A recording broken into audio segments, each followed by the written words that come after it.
地府处即无忧掌门的魂印即将修补完成，重走轮回之路，稍后自己也要过去一趟，送掌门一程。继续修行吧。尚未成仙时，几乎一次顿悟就能突破一个小境界，若非我拼命压制，成仙将会完全没有难度。到了现如今，数十次顿悟也不能够勘破前方迷雾，须得将一定的岁月用在悟道之上。没有付出，哪来收获？心底感悟丛生，李长寿轻轻一叹，身周吹出一阵微风，背后显出道道金光，均衡大道显化出的画轴随风飘动。到脸了，不小心又破了一下。这让李长寿想起了那一句人世间的悲欢并不相通。我只是觉得突破太快，道基有些不稳罢了。正要闭关稳固一下境界，太白宫外灵珠子匆匆而来，似乎是有什么急事。李长寿闭上双眼，安排新改本体指导人外出，化作已经固定的太白金星模样，端着拂尘飘然迎上。灵珠子向前行礼，简单的说了一下发生了何事，却是最近数年玉泉山上修行的杨戬陷入了瓶颈，久久不能突破。这对于主修肉身的炼气士颇不寻常。修肉身与修元神不同，后者若是卡在瓶颈，数百上万年没有突破都不足为奇，但是修肉身最不济还能增强几分力气呀。杨戬最近数年却是没有半点增长。师叔，玉鼎师叔言说您对八九玄功领悟无比深厚，天地间怕是只有您能指点杨戬师弟。玉鼎师叔想让您派一具指导人过去一趟，我师父也已在玉泉山了。李长寿面容颇为严肃，让灵珠子稍等，当即便准备了几只指导人，更改气息道韵，隐藏面容，钻入了灵珠子袖口，让灵珠子带去玉泉山。杨戬这是怎么了？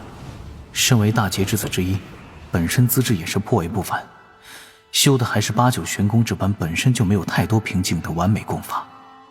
师叔，灵珠子传声，杨戬师弟似乎对天庭颇有怨恨，长此以往会不会影响他道心？无妨，玉鼎师兄的道刚好能够护住杨戬道心。可为何？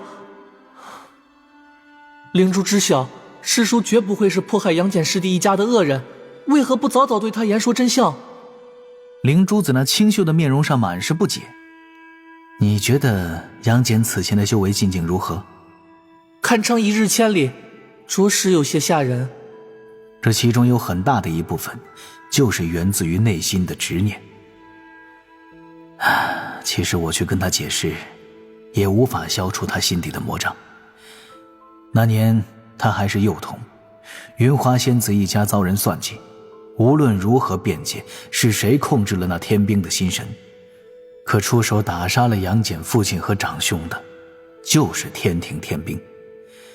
与其我去对他解释几句，让他暂时掩住了心底的魔障，倒不如将这魔障化作他的执念，让他心底积压的情感有宣泄之处。人族本身羸弱，没有强大的道躯，没有天成的元神，想要快速成仙成神并不容易呀。灵珠子陷入沉思，飞出天庭之后，身形化作流光，朝着中神州落去。可是师叔，他外出历练2次，不知从哪里听来了师叔与天庭玉帝陛下是他杀父仇人的谣言。他几次问我师叔是何为人，因师叔你此前叮嘱，每次我都不知该如何回答。无妨，你可不要说漏了嘴啊，不然我与玉鼎师兄的努力都要付之东流。放心就是了，我自有安排。灵珠子有些欲言又止，最后只是抿嘴点头，飞得更迅速了一些。2个时辰后，玉泉山中，李长寿化作的无虚版赵公明与玉鼎太乙2位真人躲在云雾中，看着正在山林中打坐的青年道者，不怎么激烈地讨论着杨戬的病因。李长寿很快就断定，杨戬的平静并非是因为八九玄功，而是道心迷惘。太乙真人道：我看你们就是太宠着了，不过是卡了几年瓶颈而已。咱们有今日的道行，哪个没遇到过几百几千年的困境啊？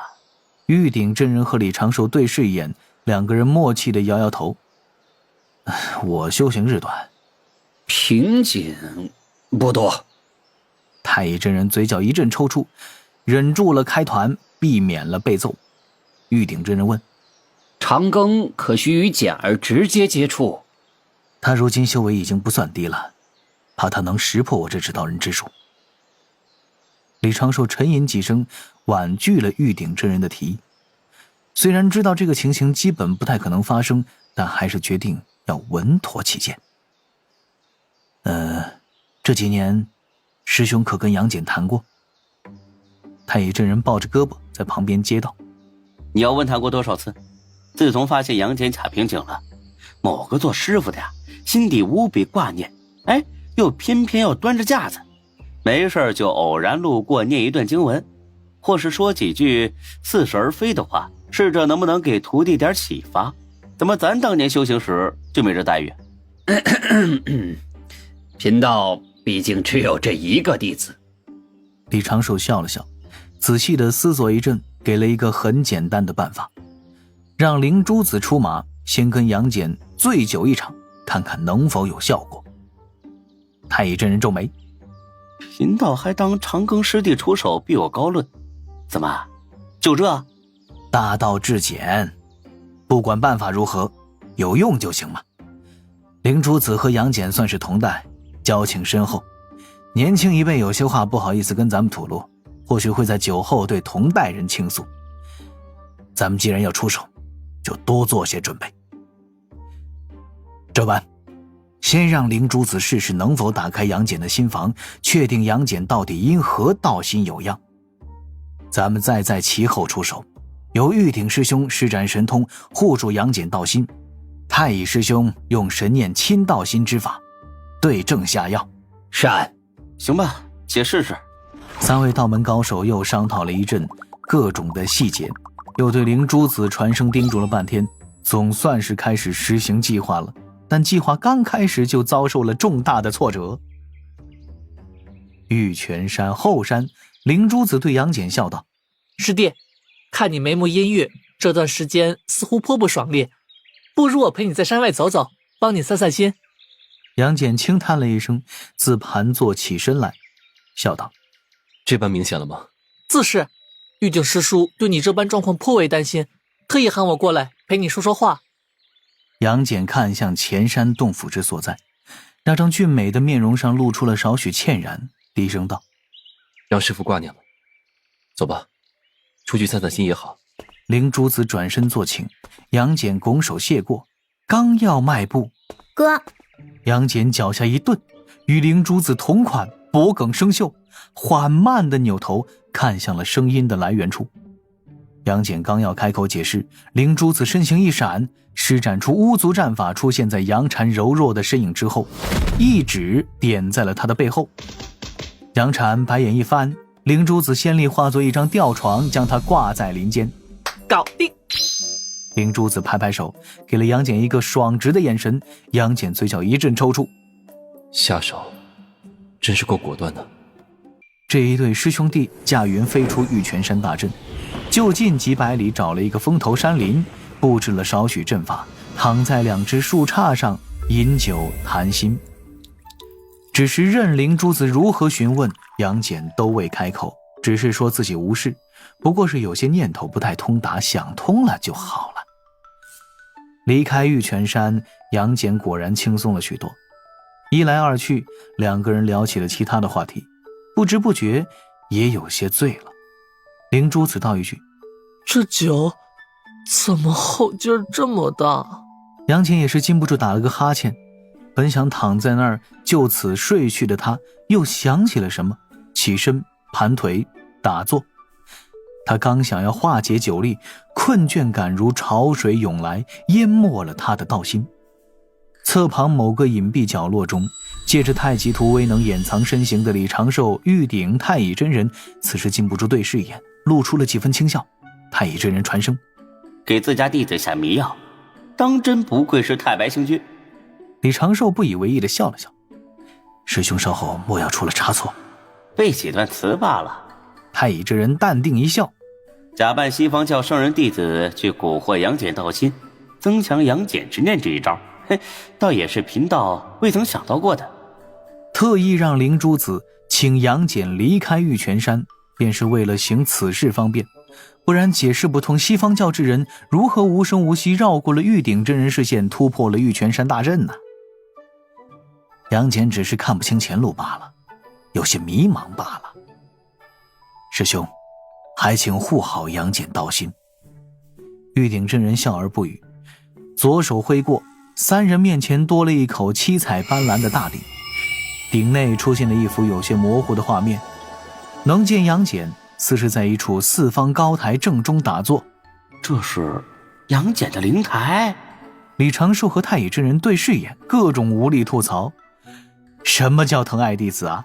这就叫疼爱弟子啊！无时无刻关注弟子元神的变化，用自己独特的神通监察弟子灵台，又唯恐弟子遭了心魔，生怕弟子道心不稳，还用自己本命元神之力化作一口青色小鼎，悬浮在弟子元神之上。若无击破玉鼎元神的实力，就无法伤到杨戬的元神。不会吧，不会吧，不会真的有做师傅的不用自己本命元神之力守护弟子的元神吧？反正李长寿自觉他对龙吉做不到这般地步。太乙真人想如此关怀灵珠子，也是受限于自身的实力啊。玉鼎真人淡定地道了一句：开始吧。太乙真人盘腿打坐，面容满是肃然，额头飞出了一道红光，凝成了一具虚影。在太极图威能的遮掩下，这一切悄然无声地完成。正当这一道虚影要飞出太极图虚影笼罩之地，林间突然就传来了一阵微风。李长寿的反应最快，立刻抬手示意让太乙真人停手。三人定睛看去，却见林间飘过了一缕虚影。谁的神念？太乙真人皱眉问。玉鼎真人面色瞬间变得有些阴沉，左掌拂过三人面前的大鼎虚影，就见鼎内画面变得无比清晰。杨戬灵台，元神周遭，一名灰发老道现出踪影，在杨戬元神周遭缓缓飘动，被杨戬元神正上方青鼎阻挡在外。李长寿飞速地辨认出了这一道神念的来源，西方教须菩提。玉鼎真人抬手轻点，三位道门仙心底同时响起了杨戬灵台处的声响。杨戬，贫道上次与你言说之事考虑的如何了？杨戬元神缓缓睁开双眼。世上最逼真的表演是什么？真实，非表演。现在出现在杨戬灵台处的情形就异常真实。李长寿本是安排了一场小戏，让灵珠子做前锋，把杨戬诱出玉泉山数百里，而后灌醉杨戬，使其心防失守，再让太乙之人扮作西方教之人，用神念交流的方式引导杨戬走出这一段迷茫期。但他是万万没想到啊，戏台搭好了，该登台演劫匪的太乙真人还没有来得及有啥动静，半路里就窜出来一个真劫匪。须菩提难道没有发现他们三个？哦，也对，有太极图威能护着，须菩提能发现才有古怪呢。那退一步讲，这里是玉泉山山门前，数百里的距离就跟凡人外出遛个弯一样。西方教这得是多不把玉鼎真人看在眼里，才会如此明目张胆跑到玉泉山大门前忽悠玉鼎真人唯一的弟子。杨戬元神头顶的青鼎是摆设吗？哎呦喂，这西方教行事当真是太不稳健了。